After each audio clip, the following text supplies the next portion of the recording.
coming home, I'm coming home. Tell the world I'm coming.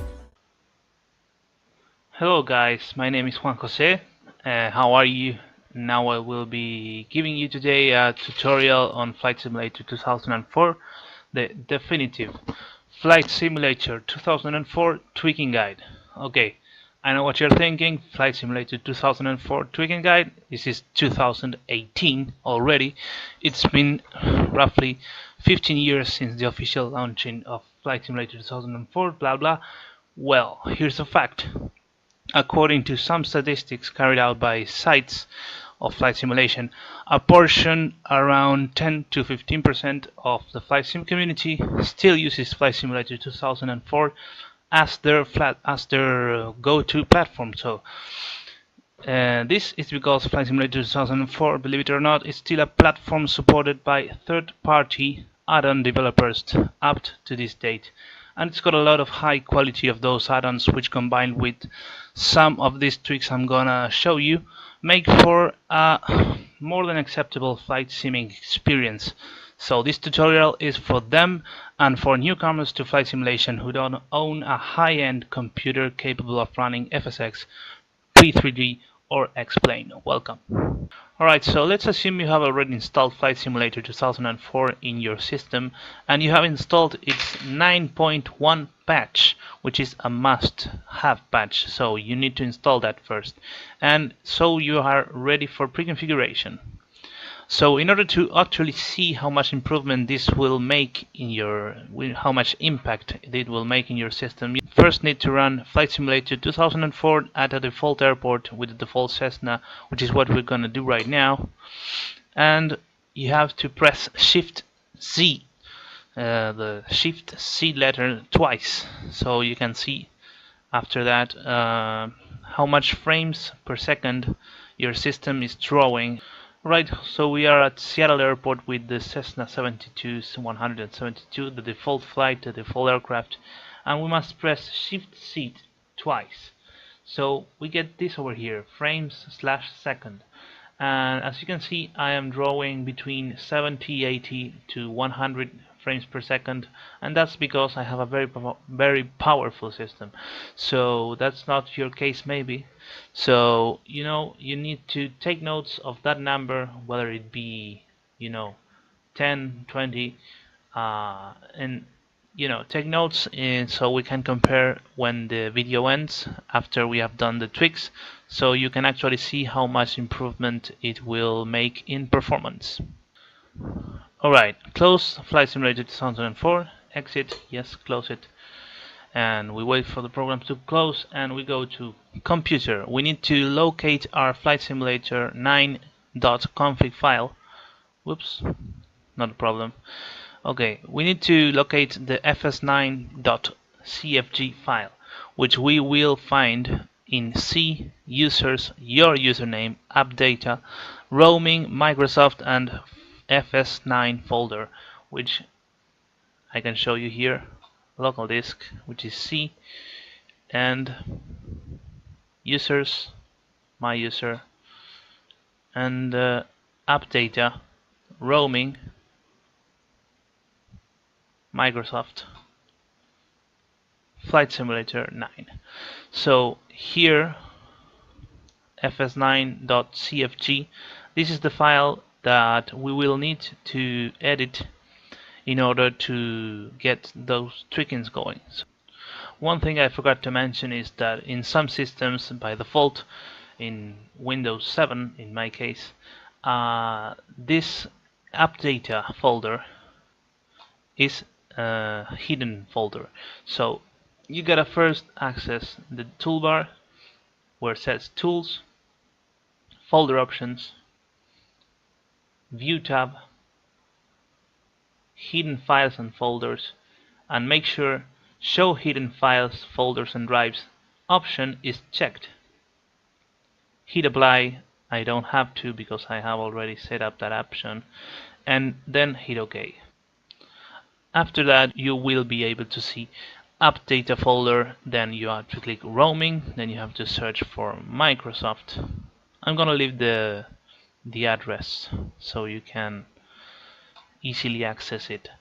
And Flight Simulator 9, and there it is, Flight Simulator 9.cfg config file. What you need to do is to open this, and here you can see a list of parameters and values that the flight simulator uses by default. So we have to change the default values to the ones I am going to give you here. These are the values that you must set as they are, as you can see in this little graphic I have composed for you. So you have to search manually for the tab that says controls within your fs9.config file, and search for the item called pan lowercase rate equals something. You have to change whatever that value is, which is 400 I believe in the default, and you have to change it by, in this case, as you can see here, 700. After you've done that, you can go to terrain tab, and you can change all of these items to the value you can find here. This is 100 decimal 0000000. It's important that you put all the decimals after the decimal, and well, then you can go to terrain, max vertex level 21, I believe the default is 19, and terrain texture size 8. You have to copy all these values exactly as they are seen here in this picture. So after you've done that, you must save and close the fs9.config file, and now you have officially tweaked Flight Simulator 2004. Okay, after you have done the tweaking of the Flight Simulator 9.config file, you can access, if you're still not pleased enough with the performance, you can access the settings of Flight Simulator 2004 and copy exactly these settings I have over here.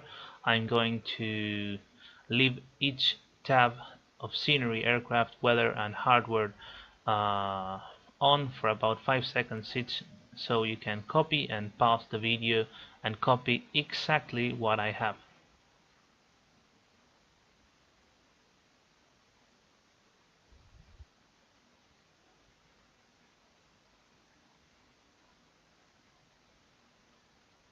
Weather,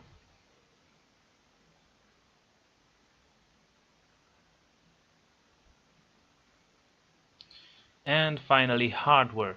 In this tab, it's specifically important that you set the target frame rate to 24, especially if you don't have a high-end or mid-end PC capable of running Flight Simulator 2004 at an acceptable frame rate.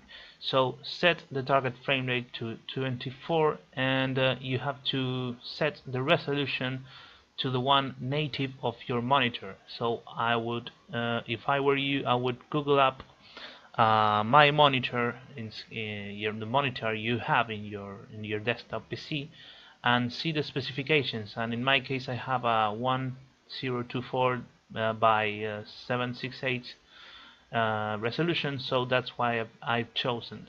So it's always the best resolution, it's the one native to your monitor, so Google that up. And this Mipmap Quality 8 if you're seeing my mouse or not, I don't know, but Mipmap Quality, it's set to 8. This is because I have a graphic card, but if you don't have a graphics card, I recommend to set this to 4, which is roughly about half of this slider. So anything else you can leave it as it is, and you can set this to 4 if you don't own a graphics card, you don't have a graphics card in your system. Otherwise you can test and leave it at the 8 and see what you got. Alright guys, so that was it, and after doing this you'll definitely be experiencing a massive performance boost and possibly be able to enjoy Flight Simulator 2004 at a much higher frame rate. Thanks for watching, and if you want to add something, leave a comment below, and have a good one. Bye bye. I'm coming home.